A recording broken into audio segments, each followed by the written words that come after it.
Hello friends, तो कैसे हैं आप सब। उम्मीद करते हैं ठीक ही होंगे। तो दोस्तों, आज हम भारतीय संसद से जुड़े कुल 40 विषय प्रश्नों का रिवीजन करेंगे और साथ ही इन प्रश्नों से जुड़े महत्वपूर्ण तथ्यों पर भी चर्चा करेंगे। तो चलिए शुरू करते हैं। तो आज का हमारा पहला प्रश्न है, भारत की संघीय व्यवस्थापिका को किस नाम से जाना जाता है। भारत की संघीय व्यवस्थापिका को किस नाम से जाना जाता है? तो संसद के नाम से जाना जाता है। ठीक, देखिए, संसद भारत का सर्वोच्च विधायी निकाय है। यह द्विसदनीय व्यवस्था है। भारतीय संसद में राष्ट्रपति तथा 2 सदन, लोकसभा एवं राज्यसभा होते हैं। ठीक, राष्ट्रपति के पास संसद के दोनों में से किसी भी सदन को बुलाने या स्थगित करने अथवा लोकसभा को भंग करने की शक्ति होती है। ठीक, यानी ये जो हमारा संसद है यह राष्ट्रपति तथा 2 सदन से मिलकर बनता है। कौन कौन से सदन? तो राज्यसभा तथा लोकसभा। और राष्ट्रपति के पास क्या है? संसद के दोनों सदन को बुलाने की तथा स्थगित करने की अथवा लोकसभा को भंग करने की शक्ति होती है। हमारा अगला प्रश्न है, भारतीय संसद के कितने सदन हैं? तो देखिए, भारतीय संसद के 2 सदन हैं। कौन कौन से हैं? तो एक है लोकसभा और दूसरा है राज्यसभा। ठीक, यानी भारतीय संसद के कितने सदन हैं? तो भारतीय संसद के 2 सदन हैं, एक लोकसभा और दूसरा राज्यसभा। देखिए, वर्तमान में लोकसभा के सदस्यों की संख्या 543 है। वर्तमान में लोकसभा के सदस्यों की संख्या 543 है और राज्यसभा के सदस्यों की संख्या 245 है। हमारा अगला प्रश्न है, संसद के किस सदन को प्रतिनिधि सभा भी कहा जाता है? यानी संसद के किस सदन को प्रतिनिधि सभा कहा जाता है? तो लोकसभा को। ठीक ना, लोकसभा को क्या है कि निचला सदन कहा जाता है और यह प्रतिनिधि सभा भी कहलाता है। ठीक, हमारा अगला प्रश्न है, संसद का लोकप्रिय सदन। तो संसद का लोकप्रिय सदन कौन सा है? तो लोकसभा है। और देखिए, ये जो लोकसभा है यह भारतीय संसद का निचला सदन तो है ही। लोकसभा का जो कार्यावधि होता है वह 5 वर्ष का होता है। ठीक, परंतु इसे समय से पूर्व भंग किया जा सकता है। हमारा अगला प्रश्न है, संसद का अस्थाई सदन है। संसद का अस्थाई सदन कौन सा है? तो राज्यसभा। राज्यसभा संसद का अस्थाई सदन है। राज्यसभा में 245 सदस्य होते हैं, जिनमें 12 सदस्य भारत के राष्ट्रपति के द्वारा नामांकित होते हैं। इन्हें नामित सदस्य कहा जाता है एवं अन्य सदस्यों का चुनाव होता है। ठीक, राज्यसभा में सदस्य 6 साल के लिए चुने जाते हैं। ठीक, यानी जो राज्यसभा के सदस्य होते हैं वो कितने साल के लिए चुने जाते हैं? तो 6 सालों के लिए चुने जाते हैं, जिनमें 1/3 सदस्य हर 2 साल में सेवानिवृत्त होते हैं। जिनमें से 1/3 सदस्य हर 2 साल में क्या होता है? सेवानिवृत्त होते हैं।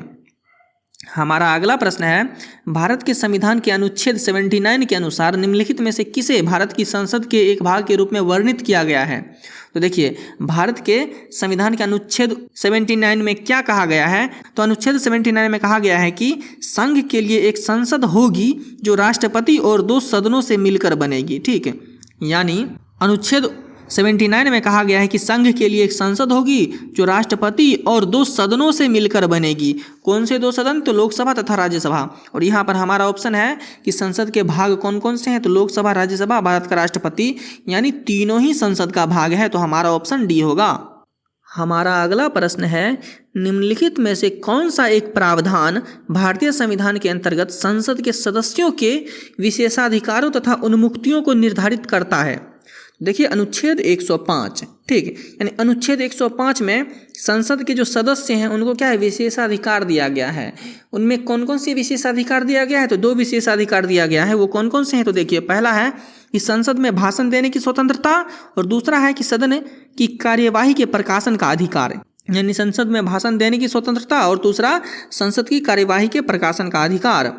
हमारा अगला प्रश्न है, निम्नलिखित में से कौन संसद का अनन्य भाग नहीं है? ठीक, वह कौन सा है जो संसद का अनन्य भाग नहीं है? तो उपराष्ट्रपति। संसद का 3 भाग है, जानते ही हैं, राष्ट्रपति, लोकसभा तथा राज्यसभा। ये जो उपराष्ट्रपति है यह संसद का अनन्य भाग नहीं है। हमारा अगला प्रश्न है, भारत के संविधान में कहा गया है कि भारत की संसद के 3 अंग होते हैं। भारत के संविधान में कहा गया है कि भारत की संसद के 3 अंग होते हैं। इनमें से एक अंग है लोकसभा, दूसरा अंग है राज्यसभा, जबकि तीसरा अंग क्या है? तो राष्ट्रपति है। तीसरा अंग क्या है? राष्ट्रपति है। अनुच्छेद 53 के अनुसार संघ की कार्यपालिका शक्ति उनमें निहित होती है। हमारा अगला प्रश्न है कि भारतीय संसद के कितने अंग हैं? तो भारतीय संसद के 3 अंग हैं, ठीक, लोकसभा, राज्यसभा तथा राष्ट्रपति। हमारा अगला प्रश्न है भारतीय संविधान के किस अनुच्छेद में कहा गया है कि संघ के लिए एक संसद होगी जो कि राष्ट्रपति और 2 सदनों से मिलकर बनेगी? किस अनुच्छेद में कहा गया है? तो 79, यानी कि 79 में यह कहा गया है कि संघ के लिए एक संसद होगी जो कि राष्ट्रपति और 2 सदनों से मिलकर बनेगी। हमारा अगला प्रश्न है निम्नलिखित कथनों में कौन असत्य है? तो देखिए कौन असत्य है? तो लोकसभा को संसद का प्रथम सदन कहा जाता है, ये सत्य है। राज्यसभा को संसद का द्वितीय सदन कहा जाता है, ये भी सत्य है। राज्यसभा एक अस्थायी सदन है, ये गलत है, ठीक ना। राज्यसभा क्या है? वह एक अस्थायी सदन है, ना कि अस्थायी, ठीक। यही ऑप्शन सी गलत है, यानी कौन सा असत्य है? तो ऑप्शन सी असत्य है। और डी क्या है कि लोकसभा संसद का लोकप्रिय सदन है, ये सही है, ठीक, यानी हमारा ऑप्शन सी होगा।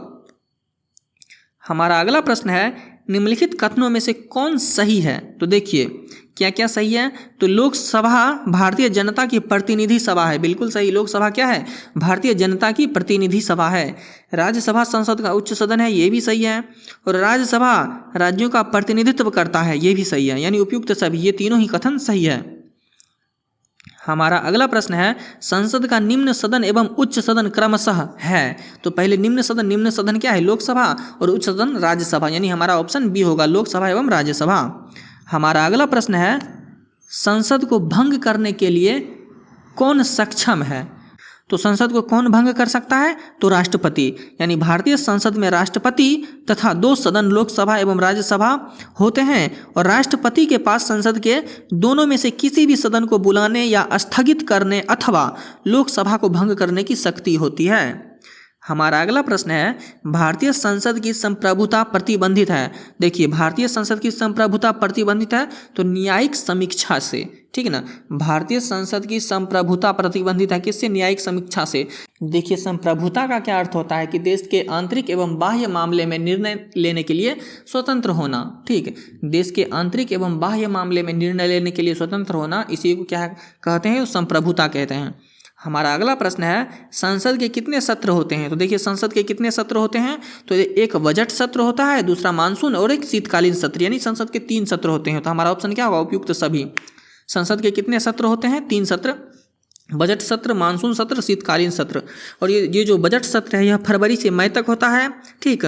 बजट सत्र फरवरी से मई तक, मानसून सत्र जुलाई से सितंबर और शीतकालीन सत्र यह नवंबर से दिसंबर तक, ठीक। हमारा अगला प्रश्न है संसद के 2 सत्रों के बीच अधिकतम कितना अंतराल दिया जा सकता है? तो देखिए संसद के 2 सत्रों के बीच अधिकतम 6 महीना का अंतराल दिया जा सकता है, ठीक। यानी 2 सत्र के बीच कितने का अंतराल? तो 6 महीना का अंतराल दिया जा सकता है। हमारा अगला प्रश्न है भारतीय संसद के दोनों सदनों की संयुक्त बैठक किस संबंध में होती है? तो भारतीय संसद के दोनों सदनों की संयुक्त बैठक साधारण विधेयक के संबंध में होती है, ठीक। साधारण विधेयक यह संसद के दोनों सदन में से किसी में भी पेश किया जा सकता है, जबकि धन विधेयक केवल लोकसभा में ही पेश किया जा सकता है, ठीक। तो संसद के दोनों सदनों की संयुक्त बैठक किस संबंध में होती है? तो साधारण विधेयक के संबंध में।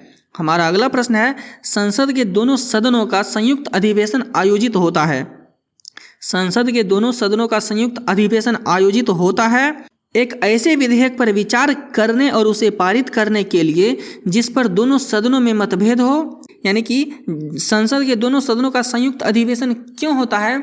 कोई ऐसा विधेयक जिस पर क्या है कि लोकसभा तथा राज्यसभा दोनों के बीच आपस में मतभेद हो, तो ठीक है, उसको सुलझाने के लिए, आपसी मतभेद को सुलझाने तथा उस विधेयक को पारित करने के लिए क्या होता है कि संसद के दोनों सदनों का संयुक्त अधिवेशन होता है। तो हमारा ऑप्शन क्या होगा? डी, यानी 4।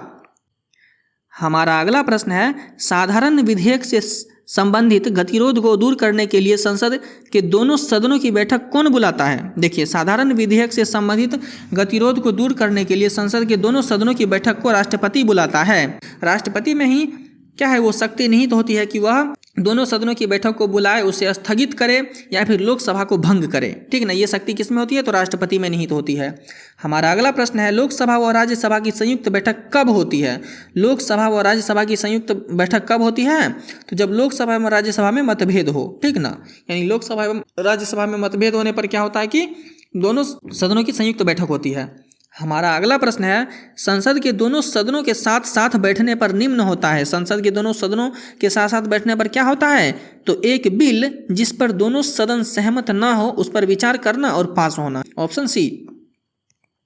हमारा अगला प्रश्न है, यदि किसी सामान्य विधेयक पर राज्यसभा और लोकसभा के बीच गतिरोध आता है तो उसका समाधान कौन करेगा? अगर किसी सामान्य विधेयक पर राज्यसभा एवं लोकसभा के बीच गतिरोध आता है तो उसका समाधान संसद का संयुक्त सत्र करेगा, ऑप्शन सी। हमारा अगला प्रश्न है, स्वतंत्र भारत के संसदीय इतिहास में अभी तक कितनी बार संयुक्त बैठक बुलाई गई है? देखिए, स्वतंत्र भारत के संसदीय इतिहास में अभी तक कुल 3 बार संयुक्त बैठक बुलाई गई है।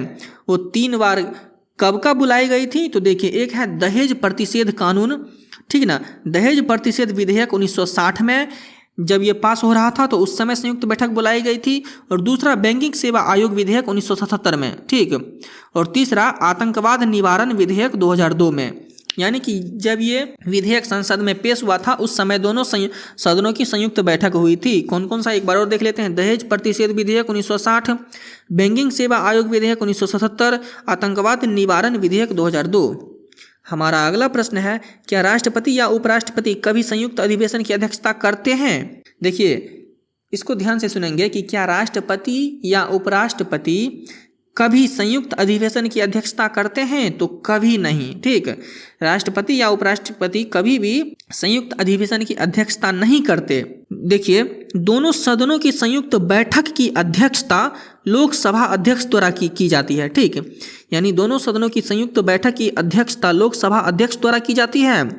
और अगर लोकसभा के अध्यक्ष अनुपस्थित होते हैं तो उस स्थिति में लोकसभा के उपाध्यक्ष द्वारा किया जाता है। यानी संयुक्त बैठक की अध्यक्षता लोकसभा अध्यक्ष की अनुपस्थिति में लोकसभा के उपाध्यक्ष के द्वारा किया जाता है।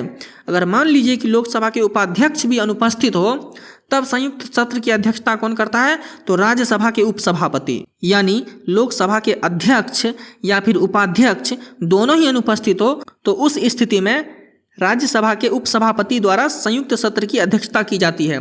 अगर मान लीजिए कि राज्यसभा के उपसभापति भी अनुपस्थित हो तो उस स्थिति में क्या होता है कि उपस्थित सदस्यों के मध्य निर्णय लिया जाता है कि बैठक की अध्यक्षता कौन करेगा, ठीक है। जितने उपस्थित सदस्य होते हैं वो सभी मिलकर के निर्णय लेते हैं कि संसद की अध्यक्षता कौन करेगा। हमारा अगला प्रश्न है, संसद के दोनों सदनों के संयुक्त अधिवेशन की अध्यक्षता कौन करता है? देखिए, संसद के दोनों सदनों के संयुक्त अधिवेशन की अध्यक्षता कौन करता है? तो लोकसभा अध्यक्ष करता है। हमारा अगला प्रश्न है, संसद के संयुक्त बैठक को कौन संबोधित करता है? देखिए, संसद के संयुक्त बैठक को संबोधित करना मतलब बुलाना, यानी कि संसद के संयुक्त बैठक को कौन बुलाता है? तो राष्ट्रपति बुलाते हैं, ठीक ना। और भारत का राष्ट्रपति अनुच्छेद 123 के तहत विशेष परिस्थितियों में अध्यादेश जारी कर सकता है, किंतु वह दोनों सदनों में चर्चा में भाग नहीं लेता, बल्कि वह प्रत्येक वर्ष दोनों सदनों की संयुक्त बैठक को संबोधित करता है, ठीक। और संविधान के अनुच्छेद 79 के अंतर्गत राष्ट्रपति संसद का एक संगठक भाग होता है। हमारा अगला प्रश्न है, भारत में संसद के दोनों सदनों की संयुक्त बैठक किस लिए आयोजित की जाती है? भारत के संसद में दोनों सदनों की संयुक्त बैठक किस लिए आयोजित की जाती है? तो उस विधेयक पर विचार करने और उसे पारित करने के लिए जिस पर दोनों सदनों में मतभेद हो, ऑप्शन डी। हमारा अगला प्रश्न है, संसद के संयुक्त अधिवेशन में विधेयक पारित होता है तो दोनों सदनों के कुल उपस्थित तथा मतदाता सदस्यों के समान बहुमत द्वारा, ठीक है। यानी संसद के संयुक्त अधिवेशन में विधेयक पारित होता है, कैसे होता है? तो दोनों सदनों के कुल उपस्थित तथा मतदाता सदस्यों के समान बहुमत द्वारा पारित होता है। हमारा अगला प्रश्न है, संविधान संशोधन प्रस्ताव के संबंध में दोनों सदनों में मतभेद होने की स्थिति में, यानी संविधान के संशोधन प्रस्ताव के संबंध में अगर दोनों सदनों में मतभेद होता है तो क्या होगा जानते हैं? प्रस्ताव गिर जाएगा। संविधान संशोधन का प्रस्ताव या विधेयक पुनः स्थापित करने के लिए राष्ट्रपति की पूर्व अनुमति आवश्यक नहीं है और संविधान संशोधन विधेयक संसद के एक सदन में पारित होने के बाद वही विधेयक दूसरे सदन में भी उसी रूप में पारित होना चाहिए। दोनों सदनों में मतभेद और गतिरोध होने पर संविधान संशोधन विधेयक के लिए संयुक्त बैठक का प्रावधान नहीं है, उस स्थिति में प्रस्ताव गिर जाएगा। हमारा अगला प्रश्न है कि संसद की कार्यवाही सूची का प्रथम विषय होता है। देखिए, संसद की कार्यवाही सूची का प्रथम विषय क्या होता है?